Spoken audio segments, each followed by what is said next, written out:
ఈరోజు మన రాష్ట్రంలో స్థానిక సంస్థల ఎన్నికలు ఒక ఫార్స్గా తయారైపోయింది. రాజ్యాంగం ప్రకారం ఫాలో కావడం లేదు, చట్టానికి అనుగుణంగా పనిచేసే పరిస్థితి లేదు. అన్ఫేర్ ఎలక్షన్స్, అప్రజాస్వామికంగా ఎలక్షన్స్, ఇది ఎవ్వరు కూడా హర్షించే పరిస్థితులు కూడా లేరు. అంత దారుణమైన ఎలక్షన్ జరిగే పరిస్థితికి వచ్చింది. ఈరోజు మీరు ఒక్కసారి చూస్తే 28వ తారీఖున ఈ last month election commission retire అయ్యారు. ఎలక్షన్ కమిషన్ రిటైర్ కాక మునిపే ఎందుకు మేము ఈ కఠిన నిర్ణయం తీసుకున్నాం అనే దానికి జస్టిఫికేషన్ మీరందరూ కూడా గుర్తుపెట్టుకోవాల్సిన అవసరం ఉంది. రాష్ట్ర ప్రజలందరూ కూడా అనుభవించారు.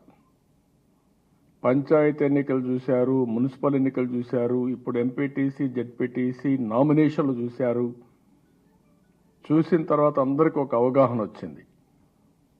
అలాంటి సమయంలో ఎలక్షన్ కమిషన్ ఉండగానే 28వ తారీఖున 8వ తారీఖున పోలింగ్ జరుగుతుంది, 10వ తారీఖున కౌంటింగ్ జరుగుతుందని మంత్రులు స్టేట్మెంట్ ఇస్తారు. ముఖ్యమంత్రి 1 వీక్ లోపల ఎలక్షన్స్ పెట్టేయాలని ముఖ్యమంత్రి చెప్తాడు. అంటే వాళ్ళు డిక్టేట్ చేసిన తర్వాత ఎలక్షన్స్ ఏ విధంగా జరుగుతాయని ప్రభుత్వాన్ని నేను అడుగుతున్నా, ఈ యొక్క ప్రజలు నేను అడుగుతున్నాను. ముందే మంత్రులు డేట్లు చెప్పడం, ముఖ్యమంత్రి 1 వీక్లో ఎలక్షన్ జరగాలని డిక్టేట్ చేయడం, దాని తర్వాత మీరు ఒకసారి చూస్తే ఎలక్షన్ కమిషన్ వచ్చిన వెంటనే ఆల్ పార్టీ మీటింగ్ పిలిచారు. ప్రమాణ స్వీకారం అయింది, ఆల్ పార్టీ మీటింగ్ పిలిచారు.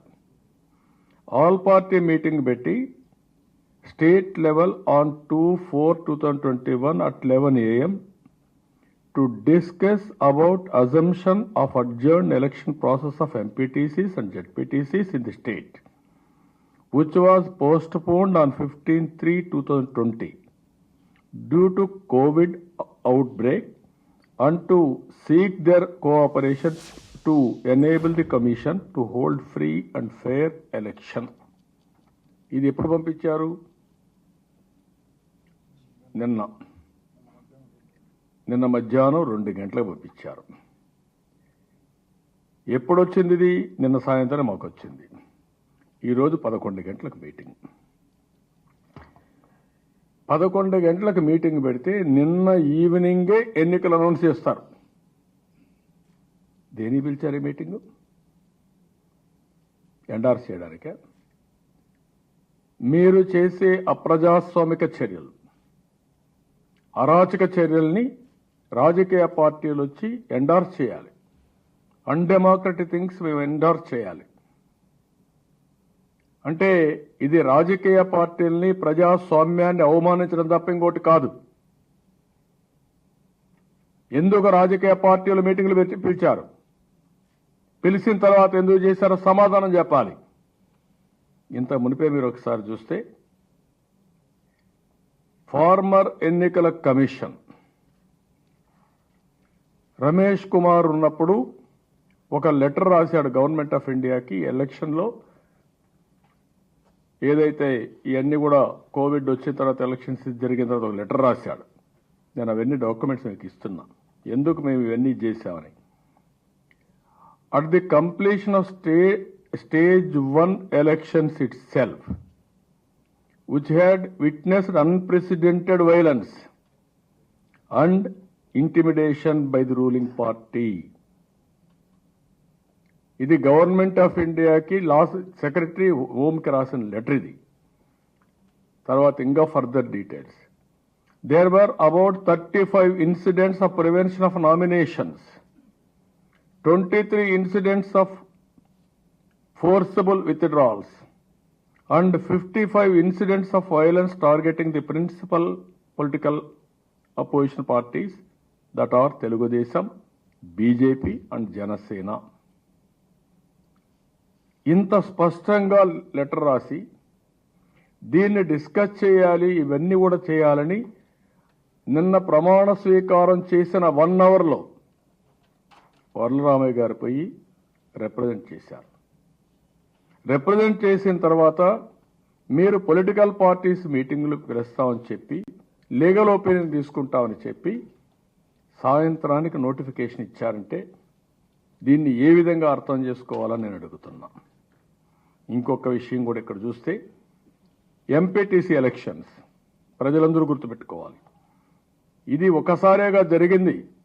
స్థానిక సంస్థల ఎన్నికలు జరుగుతూనే ఉన్నాయి. అయితే అప్పుడప్పుడు ఇంప్రూవ్మెంట్ జరుగుతూ వచ్చింది. ఒకప్పుడు ఆఫీసర్లు ఒక పంచాయతీరాజ్ సెక్రటరీ ఎన్నికలు పెట్టే పరిస్థితి నుంచి ఈరోజు స్వయం ప్రతిపత్తి కలిగినటువంటి ఒక ఎన్నికల కమిషన్ రాష్ట్ర స్థాయిలో ఎన్నికలు నిర్వహించే పరిస్థితికి వచ్చారు. ఉదాహరణకు 2014లో ఎంపీటీసీలు 16,589 గాను 346 యునానిమస్ అయినాయి, అంటే 2%. నిన్న 9,696కి 2,362 అయినాయి, అంటే 24%. దీనికి సమాధానం చెప్పమంటున్న ఈ ఎన్నికల కమిషన్కి మీరు ఎన్నికలు పెడతామంటున్నారు, మీకు అర్హత ఉందా అని అడుగుతున్నా నేను. You answer this. గుడ్డిగా సంతకాలు పెట్టడం కాదు, ఇక్కడ లాలూచి పడడం కాదు. ఇంపార్షియల్ గా ఎన్నికలు కండక్ట్ చేసే పరిస్థితులు మీరు ఉండాలి. ఫ్రీ అండ్ ఫెయిర్ పోల్ జరగాలి. జడ్పీటీసీలు 96కు 1 2014లో, అంటే 0.09%. ఇప్పుడు ఎన్ని జరిగాయి? 652కు 126, అంటే 19% యునానిమస్ జరిగాయి. ముఖ్యమంత్రి పెద్ద పోటుగాడు. ఆయన జిల్లాలో ఎంపీటీసీలు 553కి 439 యునానిమస్ అవుతాయి, అంటే 79%. జడ్పీటీసీలు 50కి 38 అవుతాయి, అంటే 76%. Answer this. అంటే ప్రజాస్వామ్యం అంటే అపహాస్యం చేసి రౌడీజం చేసి ఇష్టానుసారంగా చేయడం కాదు. 2479లో 1143 చోట్ల బలవంతపు ఉపసంహరణ, ఏకగ్రీవ ఎన్నికలు కావాలి వీళ్లకు. 216లో నామినేషన్లు తిరస్కరించారు. 325 చోట్ల నామినేషన్లకు అడ్డంకులు సృష్టించారు. ఇంకొక పక్కన జడ్పీటీసీల్లో 96 చోట్ల బలవంతపు ఉపసంహరణ, 19 చోట్ల నామినేషన్లు తిరస్కరించడం, 8 చోట్ల నామినేషన్స్ కు అడ్డంకులు క్రియేట్ చేయడం. ఎంత దారుణంగా తయారైపోయారంటే పోలీసులు ముందుగానే పోయి పోటీ చేస్తామంటే బెదిరిస్తారు, పోటీ చేయొద్దని హెచ్చరిస్తారు. కాదు మేము ఒక పార్టీలో ఉన్నాం మేము చేస్తామంటే కేసులు పెడతా ఉంటారు. ఎక్కడికక్కడ మీరు ఒకసారి చూస్తే ఎర్ర చందనం మీ ఇంట్లో పెడతాం, 2 బాటిల్ తీసుకొచ్చి పెడతాం, ఏదో కేసు పెడతాం, జైల్లో పెడతాం, దగ్గరగా చేయొద్దని చెప్పడం. ఆ తర్వాత కాదు అని నామినేషన్కి వెళితే నామినేషన్కి వెళ్ళినప్పుడు రానియకుండా అడ్డంకులు సృష్టించడం, ఎక్కడికక్కడ అడ్డం పడిపోవడం, అక్కడి నుంచి నామినేషన్లు రిజెక్ట్ చేసేయడం. ఎంత దారుణమండి. అదేవిధంగా ఫోర్జరీ ఇచ్చి నామినేషన్లు ఉపసంహరించడం, ఎక్కడ చూసినా బలవంతపు ఏకగ్రీవాలు. అడుగడుగున ఎన్నికల కమిషన్ కానీ ఏమి రూల్స్ లేవు, కోడ్ ఆఫ్ కండక్ట్ లేదు, ఏమీ లేదు. ఇది అయిన తర్వాత వాలంటీర్లు బెదిరిస్తారు.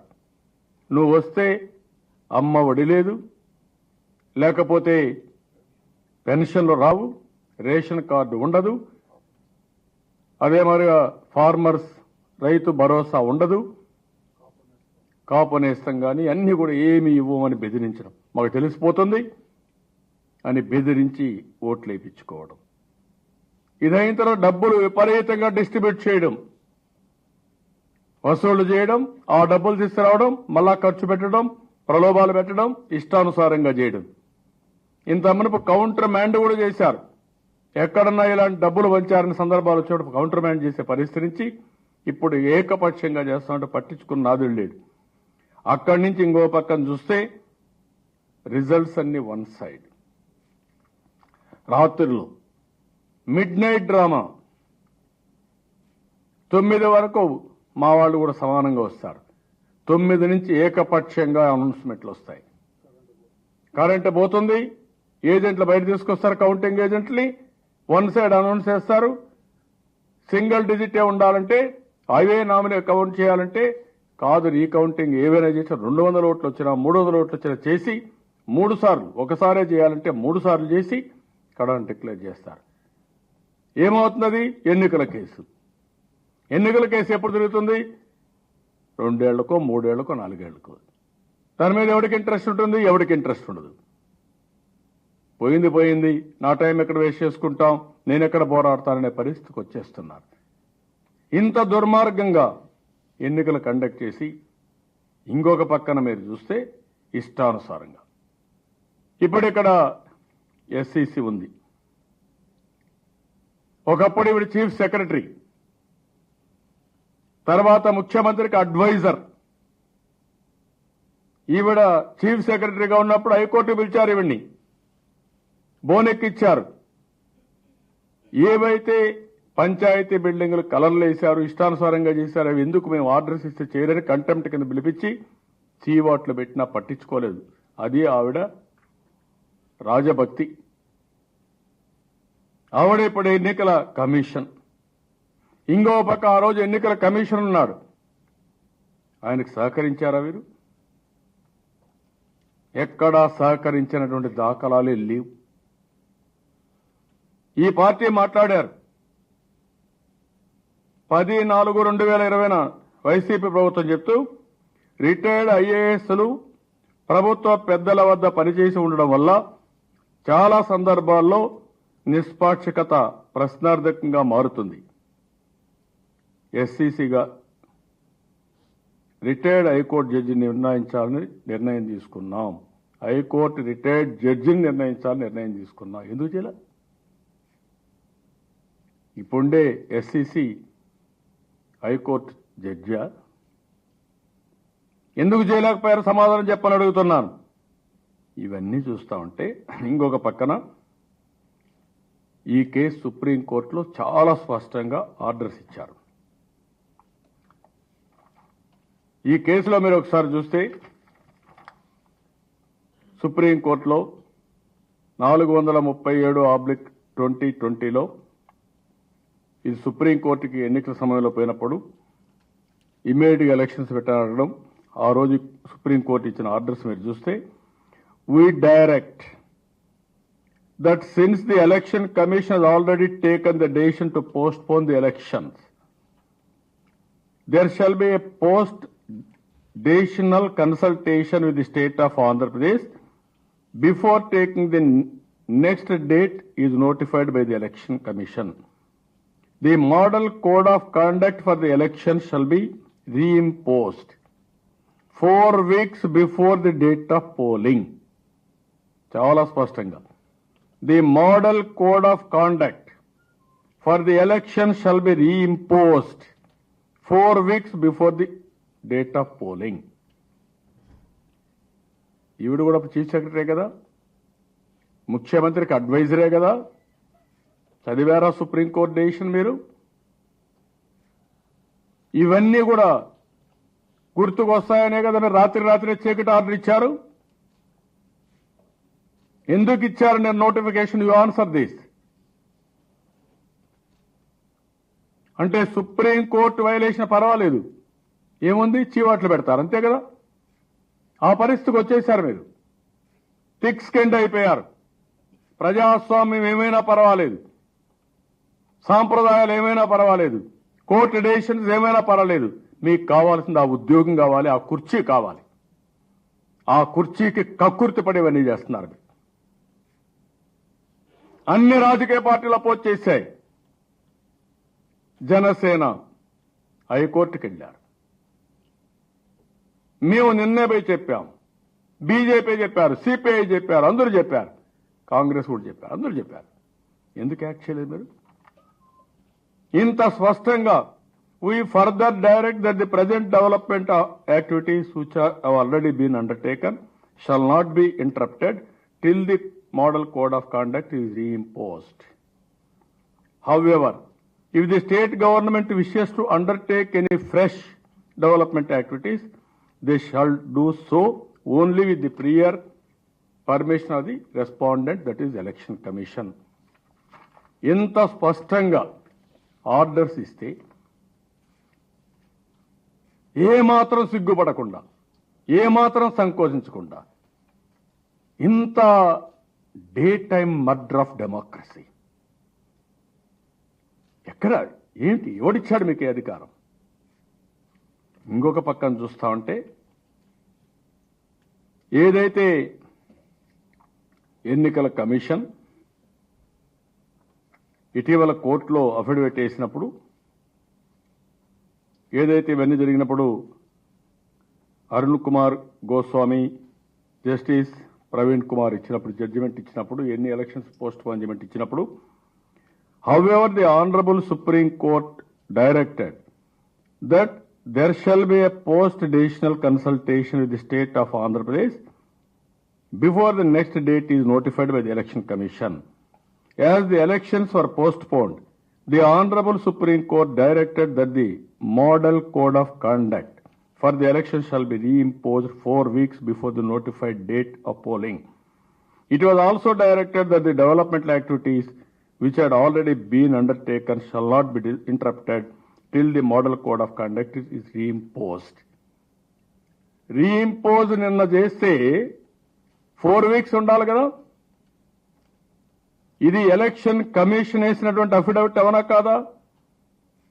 వన్స్ ఎలక్షన్ కమిషన్ అఫిడవిట్ వేస్తే దానికి మీరు బద్దులవునా కాదా? I'm asking straight question. అంటే ఎలక్షన్ కమిషన్కి ఒక్కొక్కరికి ఒక రూల్స్ ఉంటాయా? కోర్టు డైరెక్షన్ మీ ఇష్ట ప్రకారం ఫాలో అవుతారా మీరు?